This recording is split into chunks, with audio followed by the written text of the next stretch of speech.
Cuttack SCB रे बड़ घटना मेडिकल रे रोगी उपरे सिलिंग खसी छातरू सिलिंग खसी जड़े रोगी आहत होती पुराना मेडिसिन वार्ड प्रथम महला रे छातरू सिलिंग खसी घटना पर आहत रोगी को अन्यत्र स्थानांतर करा जायछि तांको स्वास्थ्यावस्था एवं स्थिर थिबा जना पड़ुछि पुणी थे कहि रखुछु एससीबी रु दुर्घटना जनित खबर आसुछि सिलिंग खसी रोगी आहत होती आहत रोगी को अन्यत्र स्थानांतर करा जायछि तेबे हॉस्पिटल रे चिकित्सा बेले सिलिंग खसी थिला किंतु रोगी को स्वास्थ्यावस्था स्थिर थिबा सूचना मिली। देवाशीष पंडा कटक रिपोर्टर अधिक सूचना पाउछंती। देवाशीष केउठू खसिला सिलिंग केमिति अछंती से रोगी एबे केउठी चिकित्सा चली?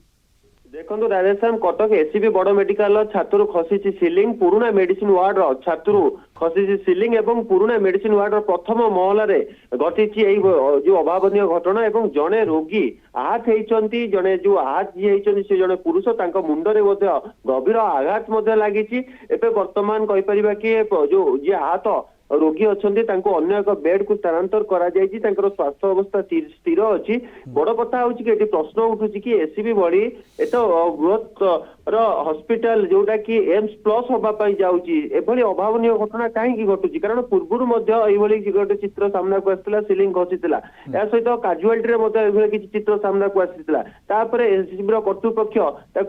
मरामती करे कि बड़ कथा हूँ कि मेडिसिन वार्ड भली स्थान में जितेबाला गोटे रोगी आसूची चिकित्सा वार्ड रे जितेबाला से शोची बेड रे जितेबाला ऊपर सिलिंग किभली पड़ुची एवं कर्तृपक्ष एटी कौन करुचंती कर्तृपक्ष अवहेला केते रहिची तो निहाती भाबरे आपरे तदंत आवश्यक केबे होइतला सिलिंग एवं तार कोन रक्षणाबेक्षण दायित्व रे के थिले ना नाही चेकिंग चलिथिला ना नाही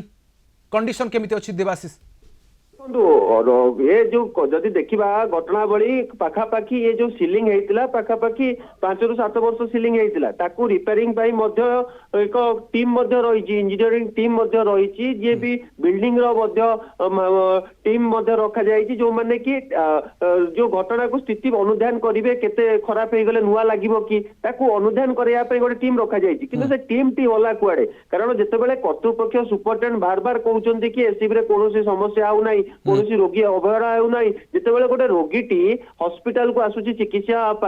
जिते सुस्थ होगी फेर ना असुस्थ होगी फेर निहाती भाव ये गोटे बड़ प्रश्न जितेबाला गोटे रोगी आसूची चिकित्सा हम मेडिकल सुस्थ होगी फेर एटी किंतु रोगी उल्टा होची जितेबाला गोटे रोगी स्वास्थ्य जितेबाला तार सुस्थ होगा आसूची से मुंड उपर सिलिंग पड़ुची निहाती भाव कर्तृपक्ष दृष्टि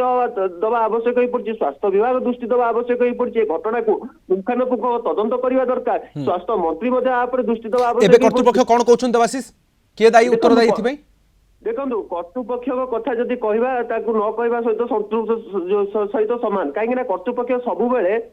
जितेबाला भूल करेंगे परदा पकू घाटिया चेष्टा करेंगे कि निहाती भाव में कर्तृपक्ष संपर्क में कौन मुह खोली ना बर्तमान कहते कि पेसेंट जनक स्टेबुल अच्छा स्वास्थ्य अवस्था स्थिर अच्छी कि चिकित्सा तो आसी बर्तमान तो चिकित्सा करा जाउछि ताहा स्वाभाविक कथा किंतु केउ अवस्था रे कौनसी रोगी उपरे जदि सिलिंग खसी था अधिक गुरुतर होते ताहले उत्तरदायी किए वास्तव में देवाशीष एवं वर्तमान कौन से घटना पुनरावृत्ति न हो से कर्तृपक्ष दायित्व कौन?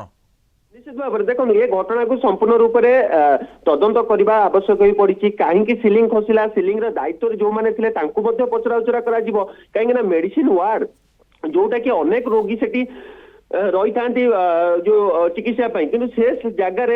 गोटे मैंने कहीपर कि विड़ स्थान में सिलिंग जो पड़ुची तदंत आवश्यक हो पड़ी निहाती भाव में आप पुंखानुपुंख तदंत हम तदंत पर सविशेष तथ्य जना पड़ो कि बर्तमान आम जब देखा से पेसेंट स्वास्थ्य अवस्था स्थिर अच्छी मुंडे रोगी जो देवाशीष से प्रतिक्रिया कौन निश्चय भयभीत थे? निश्चित भाव में जो पाखे जो रोगी मैंने रोचे से भयभीत अच्छा भी गोटे भयभीत वातावरण भितर रोचे कहीं जो एससीबी भाई आज्ञा चिकित्सा से समय ऊपर सिलिंग पड़ुची से कौट पड़े बसवे कौटी शोबे से भी गोटे प्रकार व्यतिव्यस्त होती तो निहाती भाव जो सिलिंग गुड़िक जो पेसेंट गुड़िक रोचे बेड्रे ऊपर जो सिलिंग गुड़िक लगी जो गुड़िक सिलिंग गुड़िक खराब रही कि भांगार परिस्थिति रही खसबार परिस्थिति अच्छी बर्तमान अन्य स्थानांतर करने आवश्यक हो पड़ी कहीं ଏଇଭଳି ଚିତ୍ର ପୁନର୍ବାର ଯେମିତି ନ ଆସେ, ଅନ୍ୟ ଏକ ରୋଗୀ ମଧ୍ୟ ଆହତ ଯେମିତି ନ ହୁଅନ୍ତି ତା ଉପରେ କର୍ତ୍ତୃପକ୍ଷ ଟିକେ ଦୃଷ୍ଟି ଦେବା ଆବଶ୍ୟକ ହୋଇପଡିଛି ରାଧେଶ୍ୟାମ। ନିହାତି ବହୁତ ଧନ୍ୟବାଦ ତମ ସୂଚନା ପାଇଁ। ଦେବାଶିଷ ପଣ୍ଡା କଟକରୁ ଆମ ରିପୋର୍ଟର ଏ ସମ୍ପର୍କରେ ଅଧିକ ସୂଚନା ଦେଉଥିଲେ। एससीबी मेडिकल रोगी उपरे सिलिंग खसी, छातरू सिलिंग खसी जड़े रोगी आहत होती अन्यत्र स्थानांतर कर पुराना मेडिसिन वार्ड प्रथम महलार छातर रही सिलिंग रु ए सिलिंग खसी एवं एपाई जो आहत होते रोगी अन्यत्र स्थानांतर हो बर्तमान चिकित्सा चली किंतु स्वास्थ्यावस्था स्थिर थिबा सूचना दैछंती।